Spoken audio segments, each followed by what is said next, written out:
नमस्ते, मेरा नाम है अभिनय आकाश और आप देखना शुरू कर चुके हैं प्रभा साक्षी का खास कार्यक्रम मोस्ट रिलायबल इन्फॉर्मेशन यानी MRI। हम जिस समाज में रहते हैं वहाँ बलात्कार पीड़िताओं के लिए आगे बढ़ना, एक आम जिंदगी जीना कितना मुश्किल होता है कि उसके लिए थोड़ी छूट लेकर असंभव शब्द का इस्तेमाल किया जा सकता है। कितनी महिलाएं आज के दौर में ऐसी हैं जो अपनी आप बीती की शिकायत तक नहीं करती। संभवतः इसलिए संपादकीय नीति और कानून दोनों ये कहते हैं कि बलात्कार पीड़िता की पहचान जाहिर नहीं की जा सकती। ऐसा करने पर सजा का प्रावधान भी है। ऐसे में अगर सामूहिक बलात्कार और फिर पूरे परिवार की हत्या का मामला एक नाम से पहचाना जाने लगे तो आपको समझ जाना चाहिए कि बात अपराध की जघन्यता तक सीमित नहीं रही होगी और भी बहुत कुछ हुआ होगा। हम बात कर रहे हैं 2002 के बिल्किस बानो गैंगरेप और सामूहिक हत्या की। गुजरात दंगों के सबसे चर्चित मामलों में से एक बिल्किस बानो मामला 2 दशक बाद फिर से चर्चा में आया।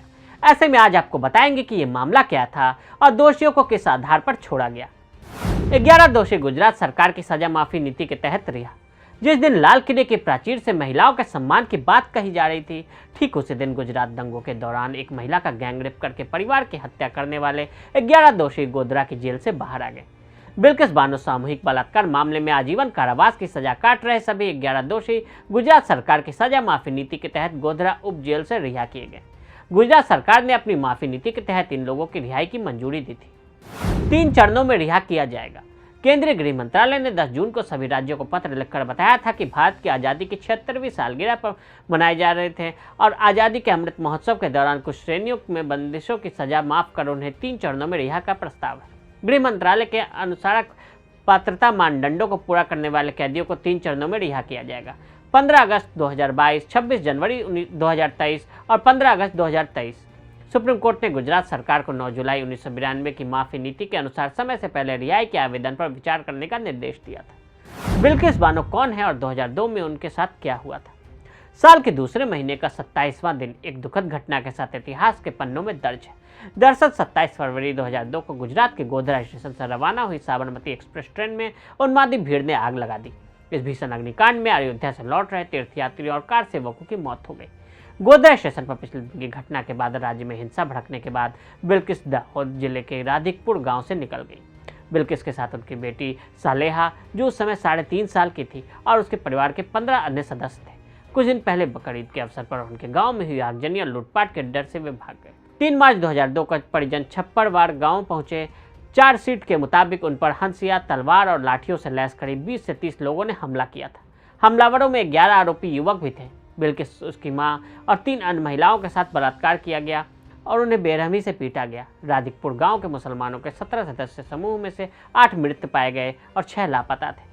हमले में केवल बिल्किस, एक आदमी और एक 3 साल का बच्चा बच गया। हमले के बाद कम से कम 3 घंटे तक बिल्किस बेहोश रही। होश में आने के बाद उसने एक आदिवासी महिला से कपड़े लिए और एक होम गार्ड से मिली, जो उन्हें लिमखेड़ा पुलिस स्टेशन ले गया। उन्होंने हेड कांस्टेबल सोमा भाई गोरी के पास शिकायत दर्ज कराई। सीबीआई के अनुसार इस शिकायत में भौतिक तथ्यों को दबाया गया और उसकी शिकायत का एक विकृत और छोटा संस्करण लिखा गया। गोधरा राहत शिविर पहुंचने के बाद ही बिल्किस को मेडिकल जांच के लिए सरकारी अस्पताल ले जाया गया। उसके मामले को राष्ट्रीय मानवाधिकार आयोग और सुप्रीम कोर्ट ने उठाया। फिर सीबीआई द्वारा जांच के आदेश दिए गए। सीबीआई ने अपनी जांच में क्या पाया? सीबीआई ने निष्कर्ष निकाला कि आरोपी की सुरक्षा के लिए पोस्टमार्टम परीक्षण को बहुत ही कम तरीके से किया गया। सीबीआई जांचकर्ताओं ने हमले में मारे गए लोगों के शव निकाले और कहा कि 7 शवों में से किसी में भी खोपड़ी नहीं थी। सीबीआई के मुताबिक पोस्टमार्टम के बाद लाशों के सिर काट दिए गए थे ताकि शवों की शिनाख्त न हो सके। गुजरात से बाहर महाराष्ट्र।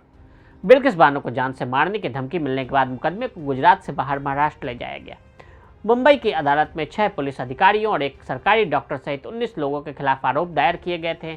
जनवरी 2008 में एक विशेष अदालत ने 11 आरोपी को एक गर्भवती महिला से बलात्कार की साजिश रचने, हत्या, गैरकानूनी रूप से इकट्ठा होने और भारतीय दंड संहिता की अन्य धाराओं के तहत आरोपों का दोषी ठहराया।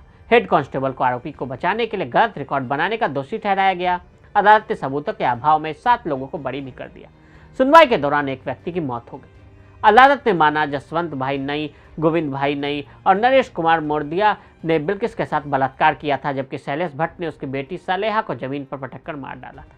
दोषी ठहराए गए अन्य लोगों में राधेश्याम शाह, बिपिन चंद्र जोशी, केसर भाई वोहनिया, प्रदीप वोहनिया, बाका भाई वोहनिया, राजू भाई सोनी, नितेश भट्ट, रमेश चंदना और हेड कांस्टेबल सोमा भाई गोरी शामिल है। कोर्ट ने सभी 11 दोषियों को उम्र कैद की सजा सुनाई। उसके बाद क्या हुआ?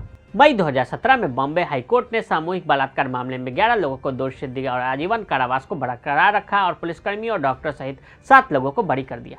अप्रैल 2019 में सुप्रीम कोर्ट ने गुजरात सरकार को बिल्किस को 2 सप्ताह के भीतर मुआवजे के रूप में 50 लाख रुपए देने का निर्देश दिया। उसने 5 लाख रुपए के मुआवजे को स्वीकार करने से इनकार कर दिया था और शीर्ष अदालत के समक्ष एक याचिका में राज्य सरकार से अनुकरणीय मुआवजे की मांग भी की थी। 2014 में ही 1992 की नीति के तहत हुई सजा माफ।